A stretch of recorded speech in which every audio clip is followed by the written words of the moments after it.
काम कसले गरेछ थाहा छ तपाईहरुलाई? टिब्बेटियन भोटेहरुले गरेछ। मैले यो जात जोडे हैन, म यो जात पनि अब भन्दिन, टिब्बेटियनहरुले गरेछ। र उहाँहरु नेपाल आउनुहुन्छ भने उहाँहरुलाई थपक्क हाम्रो नेपालको पासपोर्ट दिदा हुन्छ। त हिचकिचाउनु पर्दैन है यसमा। बंगलादेशहरु नेपाल गएर उनीहरुले के गरेछ थाहा छ? ठाउँ ठाउँ मस्जिदहरु खोलेछ उहाँहरुले। नेपाललाई चिनाएको छ।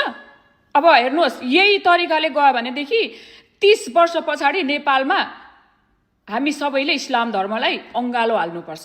त्यही हो कुरा।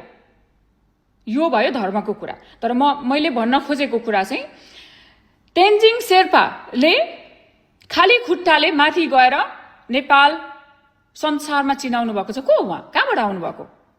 माथि जुनबाट खस्या त होइन होला।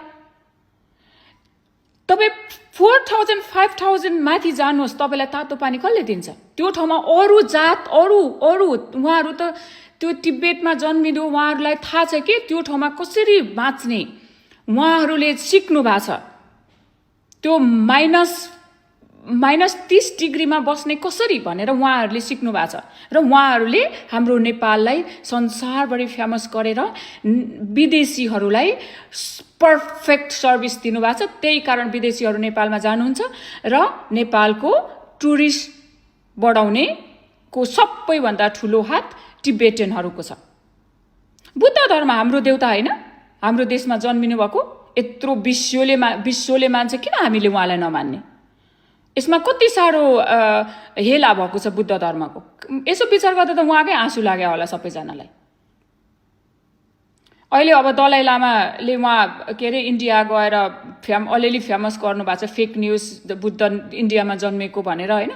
तर जे होस् जसो होस्, अहिले जति पनि टिब्बेटियनहरु हाम्रो नेपाल आउनु भयो भने खुरुखुरु पास दिएर गरेपछि उहाँहरुले बुद्ध धर्म मान्नुहुन्छ र उहाँहरुले नेपाललाई धेरै माया गर्नुहुन्छ। यो चाहिँ बुझ्नुहोस् के नेपाल उहाँहरुलाई नि यस्तो माया गर्नुहुन्छ नि नेपाललाई, अरु कसैले पनि उहाँहरुले जति माया अरूले गर्दैन।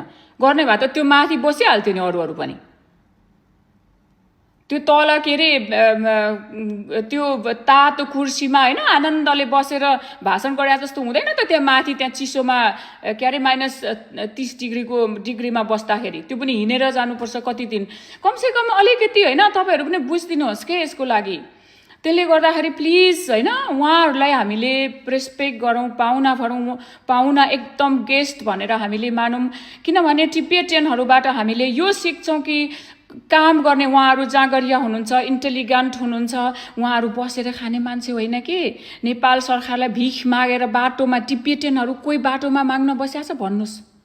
कोही पनि छैन। को बस्याछ उ पशुपतिको छेउमा भन्नुस् त? हात खुट्टा भाँचेर कहाँको मान्छेहरु आज? त्यसको इन्टरभ्यु लिनुहोस् न अनि बुझ्नुहोस्। हाम्रो देश बन्छ। अब टिब्बेटियन उहाँहरुले बुद्ध धर्म मान्नुहुन्छ, त्यसले गर्दा उहाँहरुले चाइनाले पनि एक्सेप्ट गरेछ नि। किन सबैलाई हामीले राखौं न? ठाउँ छँदैछ त्यत्रो माथि हिमाल सबै खाली छ, पहाडी जिल्ला सबै खाली छ। कति राम्रो हुन्थ्यो जाँदाखेरि।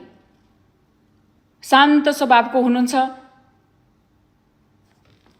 त्यही हो कुरा चाहिँ बुझ्नुपर्छ है सबैजनाले। मलाई त्यो यसो यो बुद्ध धर्म कि रहेछ भनेर मलाई गाली गर्ने होइन। म कुनै धर्मको पनि होइन, म फ्याक्ट कुरा मैले गरेको हो। विश्वमा नेपाल